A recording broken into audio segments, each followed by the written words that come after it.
सूरदास जी का प्रसंग आता है। जन्म हुआ दिल्ली के पास के एक ब्राह्मण कुल में, लेकिन परिवार इतना दीन था कि उनके पास ज्यादा भोजन की और आदि की कोई व्यवस्था नहीं थी। पिताजी ब्राह्मणोचित कर्म करते थे। ब्राह्मणत्व में जो कर्म विहित हैं उनको करते थे। एक बार आपने कहीं कुछ अनुष्ठान आदि किया तो आपको 2 रुपया मिला। इनके पिताजी को, सूरदास जी के पिताजी को। सूरदास जी का नाम तो सुना है ना सबने। 2 रुपया मिला सूरदास जी के पिताजी को।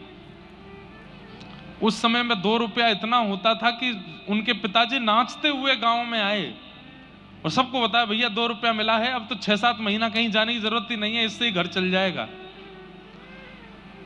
इतने खुश, इतने प्रसन्न हो गए कि अर्धरात्रि का समय अपनी पत्नी के साथ बोले, मैं सो ही नहीं पा रहा हूं, मुझे इतनी खुशी हो रही है, हमको 2 रुपया मिला है। देवी, इसको बढ़िया से कपड़े में मलमल के कपड़े में बांध करके एक जगह पर रख दो, सुबह उठ करके फिर इससे सामग्री लेके आएंगे, ऐसा करेंगे वैसा करेंगे। इतने एक्साइटेड हो गए कि रात भर सो ही नहीं पाए सूरदास जी के पिताजी। पता नहीं रात में कहां से चूहे आए और चूहे वो मलमल का जो वस्त्र जिसमें 2 रुपए बंधे थे उसको लेकर के गए, उसको तो कुतर दिया, 2 रुपया कहीं चले गए, खो गए। सुबह उठे, उठ करके स्नान किया, स्नान करके कपड़े पहने, देवी जल्दी से वो मलमल का कपड़ा दो, खोल करके 2 रुपया निकालो उसमें से। और ढूंढा तो पूरे घर में वो 2 रुपया नहीं मिले। 2 रुपए ना मिलने पर इतना रोए, इतना रोए, इतना रोए कि बेचैन हो गए। हाय नाथ, जैसे तैसे तो इतने सालों में कमाई हुई और वो भी कहां चली गई पता नहीं। तो सूरदास जी के पास में एक विद्या थी। उनके नेत्र नहीं थे, लेकिन वो खोई हुई चीजों को ढूंढ लेते थे। उनके पास एक ठाकुर जी के द्वारा प्रदत्त विद्या थी ऐसी, वो बता देते थे उसका कोई सामग्री कहाँ है, तुम्हारा ब्याह कब होगा, भविष्य बता देते थे, बीता हुआ कल बता देते थे। ये ठाकुर जी के द्वारा कृपा थी उनके ऊपर। सूरदास जी अपने पिताजी को रोते हुए देख बोले, पिताजी आप क्यों रो रहे हो? तो सूरदास जी के पिताजी बोले, बेटा 2 रुपया इतने सालों में पहली बार कमाई की और वो भी खो गए। सूरदास जी बोले, पिताजी इतना व्याकुल, इतनी बुरी तरह रुदन यदि ठाकुर जी के लिए किया होता ना तो ठाकुर जी प्रकट हो जाते आपके आगे। ये 2 रुपया के लिए रो रहे हो? अरे जो खर्च हो जाना उसके लिए क्यों रो रहे हो आप? अरे बेटा तू क्या जाने, तू तो घर में पड़ा रहता है, दिखाई तुझे देता नहीं है, माँ भोजन बना देती है, खा लेता है, तू क्या जाने कि पैसे का कितना मूल्य होता है। मुझे तो 2 रुपए चाहिए। और मैंने सुना है तेरे मित्र बताते हैं कि तू भविष्य बता देता है, तू खोई हुई चीजें बता देता है, चल मेरे 2 रुपए बता कहां गए होंगे। सूरदास जी बोले, पिताजी मैं अपने ठाकुर जी के द्वारा दी गई विद्या का इस प्रकार प्रयोग नहीं करना चाहता। पिता हट करवाने लगे, बोले बता 2 रुपया कहां है, तेरे पिता की आज्ञा है। तो सूरदास जी बोले, पिताजी मैं बता दूंगा कि 2 रुपया कहां है, लेकिन उसके बाद मेरी एक शर्त है। बोले क्या? बता दूंगा कि 2 रुपया कहां है, लेकिन मैं घर छोड़ के चला जाऊंगा फिर। तो पिताजी ने ऐसे देखा, बोले वैसे भी तेरा फायदा क्या है, दिखाई तो देता नहीं तुझको, करता धरता तो तू कुछ है नहीं, जीवन भर तुझे हम ही चलाएंगे, हम ही तुझे कराएंगे। और ये बस बोल रहा है कि चला जाऊंगा, जाएगा कैसे? दिखाई तो देता नहीं, कहां जाएगा, किसके पास जाएगा?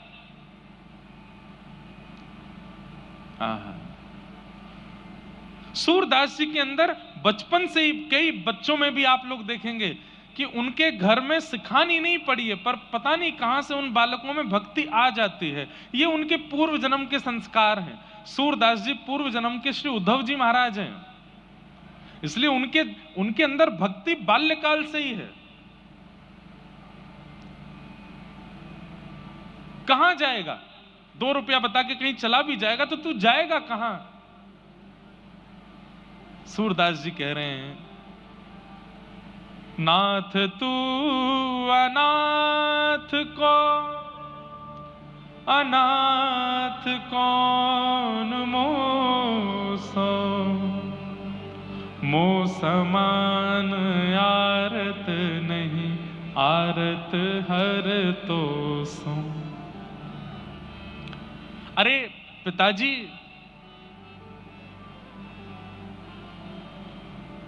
ठाकुर जी के हर नाम के आगे नाथ लगता है। बद्रीनाथ, द्वारिकानाथ, जगन्नाथ, श्रीनाथ। नाथ का मतलब क्या है? जो अनाथों का स्वामी है।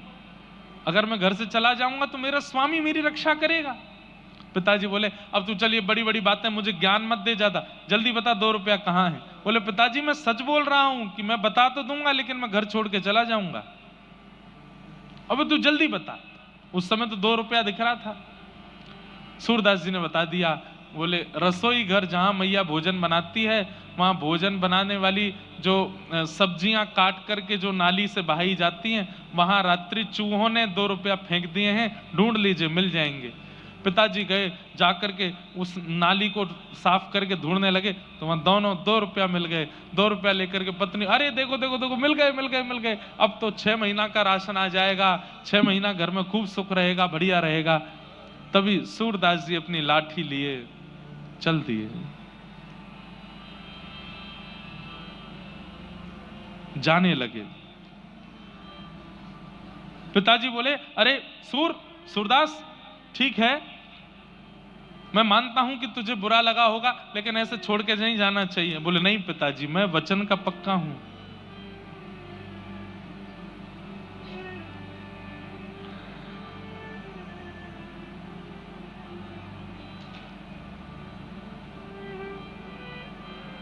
एक बहुत सुंदर पद है,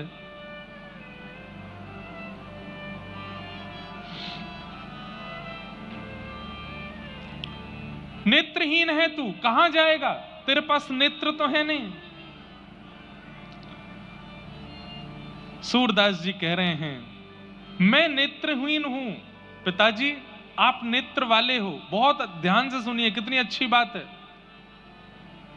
सूरदास जी कह रहे हैं कि पिताजी, आपको नेत्र दिए ठाकुर जी ने, ताकि गड्ढा आए तो आप संभल के चलो, ताकि ऊंचाई आए तो आप लांघ के चलो, चाहे मोड़ आवे तो आप मुड़ के चलो, सामने पहाड़ आ जाए तो झुक के चलो। पर मुझे नेत्र नहीं दिए ठाकुर जी ने। क्यों? क्योंकि मेरे नेत्र स्वयं श्री ठाकुर जी हैं। मेरी उंगली पकड़ के वही चलते हैं। आपको तो गड्ढे से स्वयं बचना पड़ता है, पर मुझे ठाकुर जी बचाते हैं। मेरे नेत्र तो श्याम सुंदर हैं।